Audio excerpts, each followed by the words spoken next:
Bom dia, primeiro ano, turma 1001. Hoje, 7 de outubro de 2020. O assunto que trataremos na aula de Filosofia e Sociologia será racismo, discriminação e preconceito, definições conceituais e a ideia de raça. Vamos então? Trago para vocês mais uma fala sobre o mito das três raças no Brasil. Então, a gente tem que começar a refletir sobre esse ponto.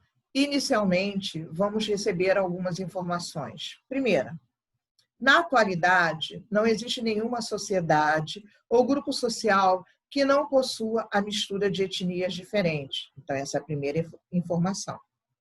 Na atualidade, não existe nenhuma sociedade ou grupo social que não possua a mistura de etnias diferentes. É claro que toda regra tem exceção. Existem exceções, pouquíssimas e raras, principalmente ligadas aos grupos indígenas que ainda vivem isolados na América Latina ou em outro lugar do planeta. E aí, se eles estão isolados, a gente não mantém nenhum contato. Segundo, de modo geral, as sociedades contemporâneas são o resultado de um longo processo de miscigenação de suas populações. Então, a primeira informação é que, na atualidade, não existe nenhuma sociedade ou grupo social que não possua a mistura de etnias diferentes. A segunda informação é que, de modo geral, as sociedades contemporâneas são o resultado de um longo processo de miscigenação de suas populações. E a gente vê isso por quê? Com o contato de diferentes mundos, o mundo europeu com o mundo americano, com o mundo asiático, com o mundo africano, esse processo da mistura passou a acontecer através de casamentos ou da coabitação de um homem e uma mulher de etnias diferentes. E o terceiro, a miscigenação, ela ocorre na união entre brancos e negros, brancos e amarelos, amarelos e negros. Então, hoje, o termo comum que divide a espécie humana, que define através de um senso comum essa espécie humana, ou seja, a união entre brancos, negros e amarelos, ela não tem mais o mesmo sentido de raças como existia anteriormente, mas na sociologia ela vai ser abordada porque na nossa ciência a gente olha traços peculiares, como a cor da pele, e dentro dessa análise, a gente percebe que na biologia a gente não tem raças, a gente tem a raça humana, mas na sociologia, para o sociólogo, a gente estuda esse grupo dos brancos, dos negros e dos amarelos para o entendimento da relação intergrupos e como essa diferenciação se fez surgir. A ideia de raça. Então, vamos lá. A ideia de raça, ela vem de muito, muito tempo. Ela vem em cima de uma proposta de exclusão. E hoje, na história do Brasil, a gente levanta muito essa questão da exclusão a partir da população negra que foi submetida à escravidão. Então, desde o século XVI, quando os primeiros negros chegaram ao Brasil, eles foram frutos desse racismo. Mas a ideologia racista, ela surge mesmo através de um pensador francês, que é Joseph Arthur de Gobineau, no século XIX. Através do ensaio dele sobre as desigualdades das raças humanas, ele desenvolve uma doutrina que se baseia em 3 pontos: a existência de várias raças humanas, a compreensão das diferenças entre as raças como fatores essenciais do processo histórico-social e a afirmação de uma raça superior. É desse autor, dessa ideologia racista fundada por Gobineau, que a gente tem o ponto de partida para aquilo que a gente discute hoje como pensamento que surge no século XX a partir de Chamberlain, onde, na Alemanha, ele desenvolve ele difunde o mito da superioridade da raça ariana. Vamos então, etimologicamente, ou seja, qual é a etimologia da palavra raça? Eu vou lá no dicionário e vejo que o conceito de raça, ela vem do italiano, que quer dizer raça, que, por sua vez, vem do latim ratio, e que significa sorte, categoria, espécie. Nas ciências naturais, o conceito de raça foi primeiro usado na zoologia e na botânica para classificar espécies animais e vegetais. Mas, como a maioria dos conceitos que vão surgindo, ele vai sendo incorporado em outro tempo semântico. E dentro desse outro tempo semântico se dá uma nova dimensão temporal e espacial. E é isso que a gente vai entender agora, esse uso e essa aplicação da palavra raça. Vamos lá? As raças humanas, ou humanidade sem raça, porque a gente só tem a raça humana. Isso é definido. Hoje nós não tratamos mais de raça negra, raça branca e raça amarela. Nós temos as etnias branca, negra e amarela, que é a diferença pela cor da pele, mas na biologia só somos uma raça, a raça humana. Então, o conceito de etnia, ele veio somar e veio mudar essa interpretação do conceito de raça. O conceito de etnia, ele vai começar a falar e definir o grupo dentro de uma comunidade que tem a mesma língua, cultura, tradições, monumentos históricos e territórios. Então, o conteúdo da raça é morfobiológico e o da etnia é sociocultural, histórico e psicológico. O que eu quero dizer com isso? Eu quero dizer que um conjunto populacional dito raça branca, negra e amarela pode conter em seu seio diversas etnias. Uma etnia é um conjunto de indivíduos que, histórica ou mitologicamente, têm um ancestral comum, têm uma língua em comum, uma mesma religião ou uma cosmovisão, uma mesma cultura e moram geograficamente no mesmo território. Eu começo aqui a trazer a visão de que as diferentes etnias, elas mostram pessoas, seres humanos, tá? A raça humana com diferentes características. Mas a etnia, ela vai ser identificada através dos grupos e das comunidades que eles formam. Vamos lá?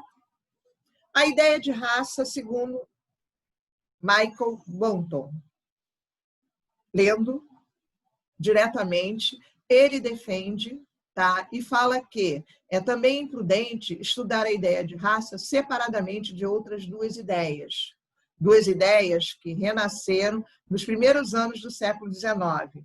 As ideias modernas de raça, classe e nação surgiram no mesmo meio europeu e têm muitas similaridades. A raça, como a classe e a nação, foi um conceito desenvolvido primeiramente na Europa para ajudar a interpretação de novas relações sociais. A raça branca, a raça mais desenvolvida, a raça mais capaz, aquela que é a mais civilizada e aquela que levaria a civilização ao mundo. Então, desculpa, a racionalização do Ocidente, ela acontece de que forma? Vamos entender em várias partes. Primeira, e por que o seu continente atravessou em primeiro o processo de industrialização e era muito mais poderoso que os outros? Que continente é esse? O continente europeu. Então, a gente está falando da história, tá? Da Europa Ocidental. Os europeus impuseram inconscientemente as suas categorias sociais aos povos, que, em muitos casos agora, as adotaram como suas. E a gente vai ver que houve uma imposição, uma aculturação. Segundo, alguns autores, notando a ausência de consciência e antagonismo racial no mundo clássico e medieval, sugeriram que é possível adotar a origem do preconceito racial como uma característica da cultura europeia e atribuir seu aparecimento a causas específicas. a causas de dominação, construção de uma sociedade, formação de um Estado. Terceiro, sempre houve uma tendência nas pessoas para preferirem as da sua própria espécie e serem desconfiados relativamente aos estranhos. Então, na Europa medieval, o branco tinha um valor positivo e o negro um valor negativo.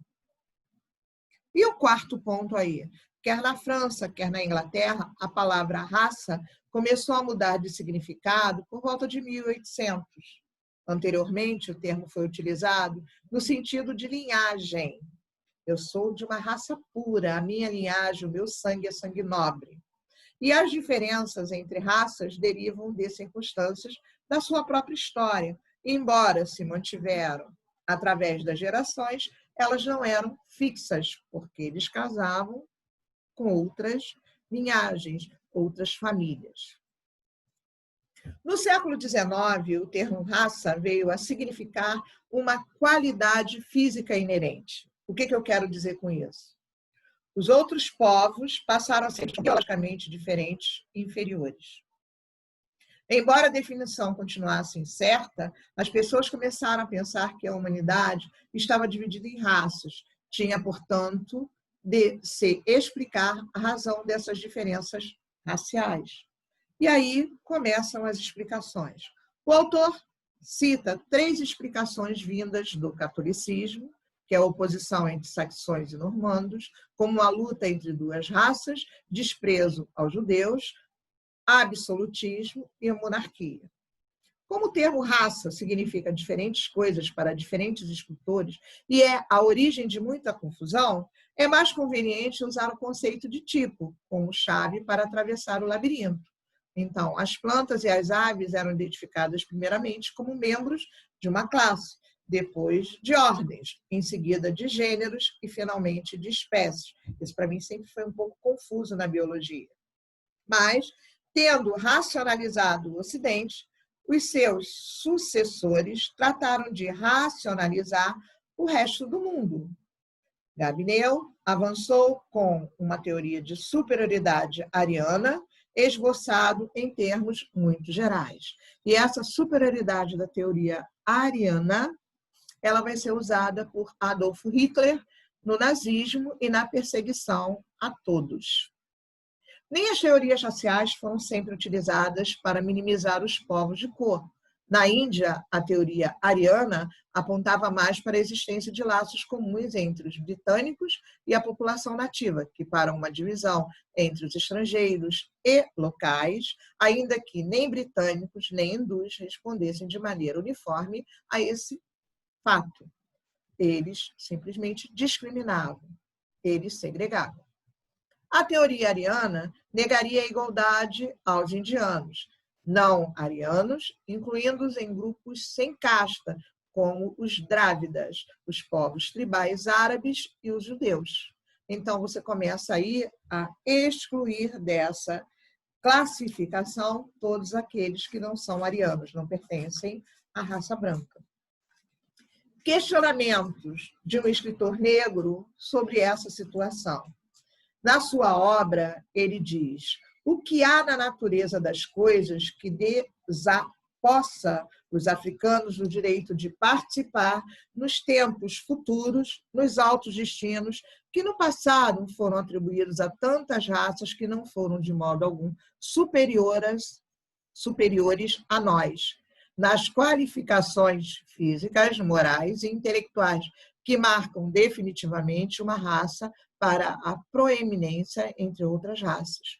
Se a gente for buscar e lembrar, as primeiras civilizações que a gente tem como marco da história, uma delas surgiu na África, que é o Egito, a outra surgiu na Ásia, que é a Mesopotâmia. Elas surgiram na região entre rios, a Mesopotâmia, entre rios Tigre e Eufrates, e na África, o Egito, como uma dádiva do Nilo.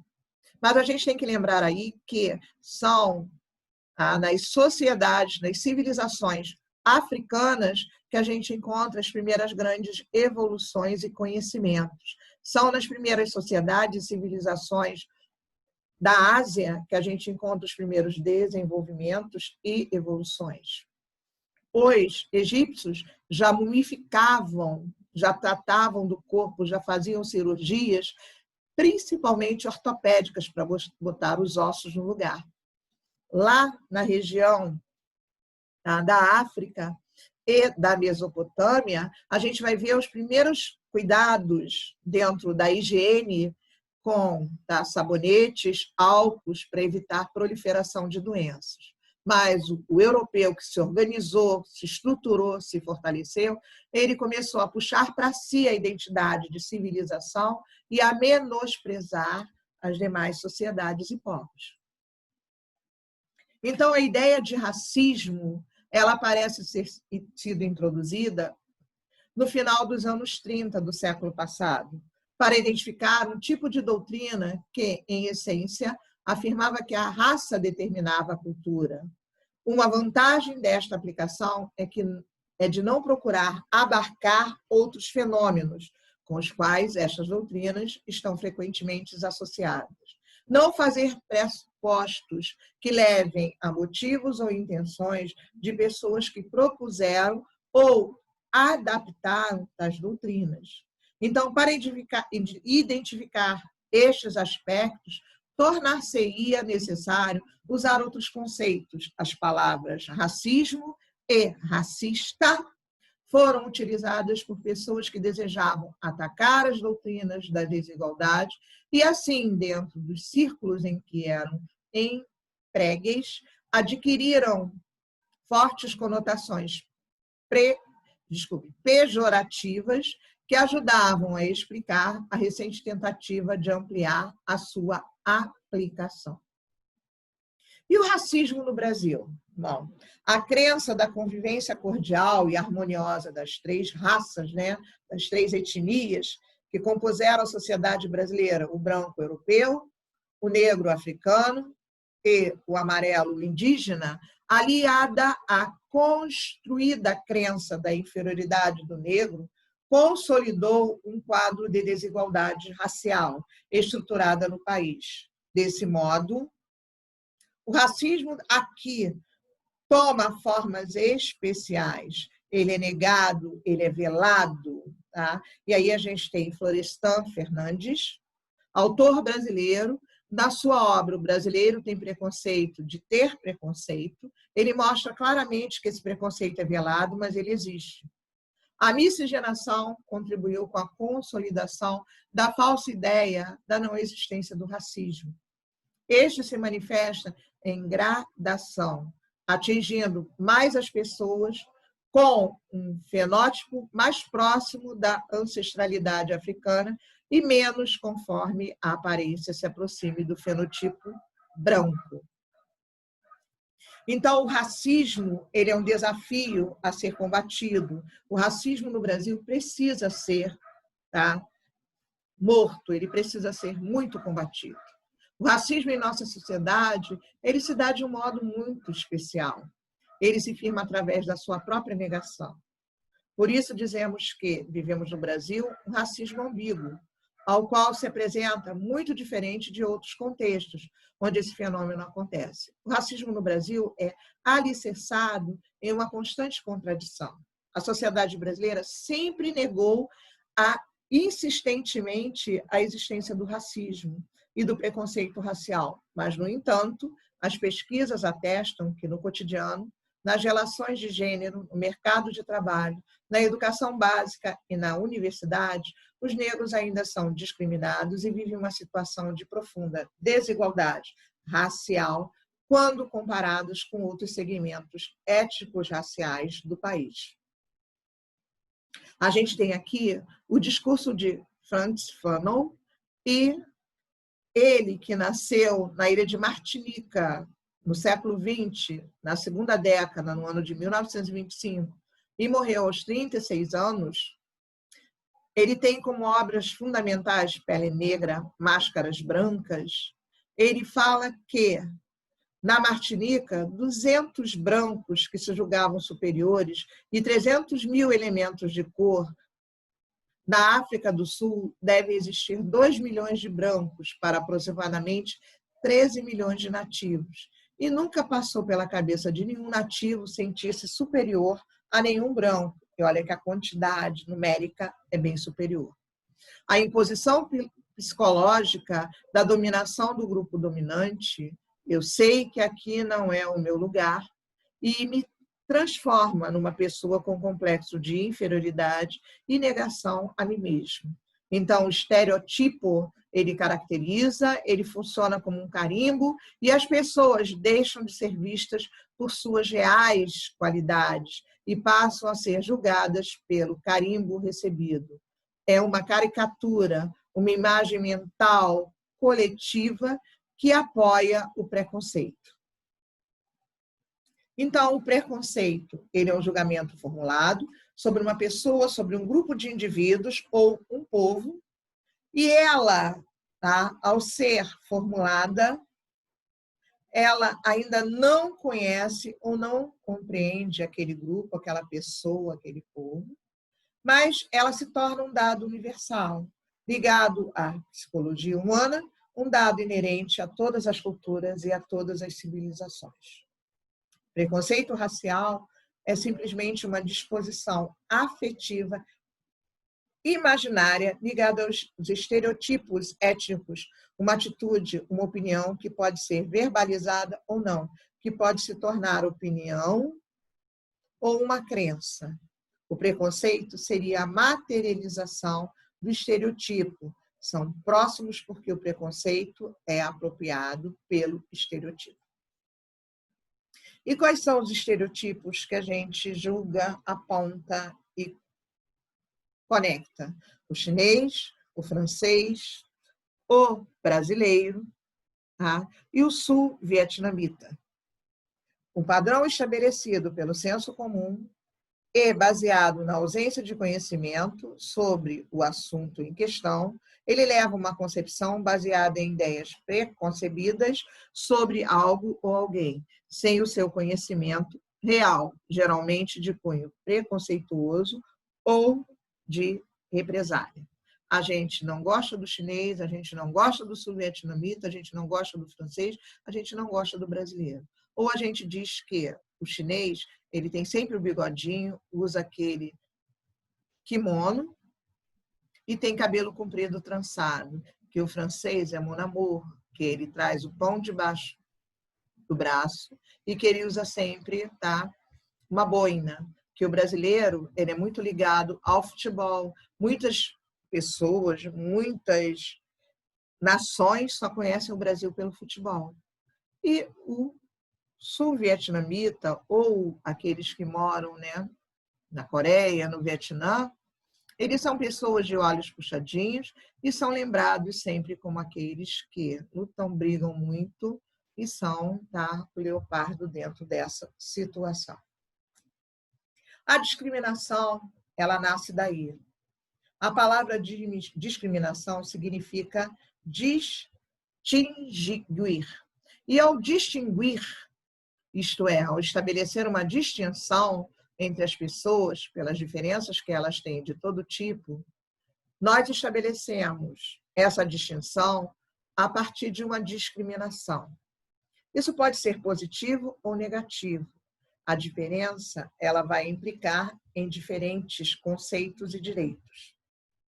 Já a discriminação racial era um comportamento coletivo, observável, até mesmo mensurável, ligado a certos modos de funcionamento social.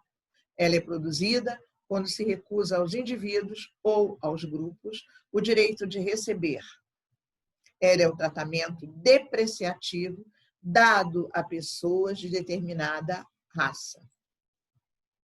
E o racismo constitucional? Existe? Sim, é um racismo institucional quando, em uma mesma abordagem, homens brancos são ignorados e negros são revistados. É indicado o elevador de serviço para um negro antes que ele se apresente como funcionário do prédio. Uma mulher negra é impedida de entrar em hotel na recepção porque o local não aceita prostitutas. É solicitado que a mulher tire o turbante para uma foto, quando a religião dela não permite. Líderes religiosos incitam ódio contra religiões de matriz africana. Então, o racismo institucional é atualmente a questão mais ampla da expressão da discriminação racial, xenófoba e intolerante. Ela refere-se à prática institucional que tende a pôr o grupo vitimizado em constante posição de desvantagem em relação ao grupo dominante na sociedade em diversas áreas, tais como educação, emprego, oportunidades de carreira, inabilitação, saúde e outros benefícios desigualmente distribuídos. Quando a gente fala nesse racismo institucional, a gente termina o nosso debate, a nossa fala hoje sobre preconceito, racismo e segregação, e voltamos na próxima aula. Não deixem de estar presentes na sala de aula. Até a nossa próxima aula. Fiquem com Deus.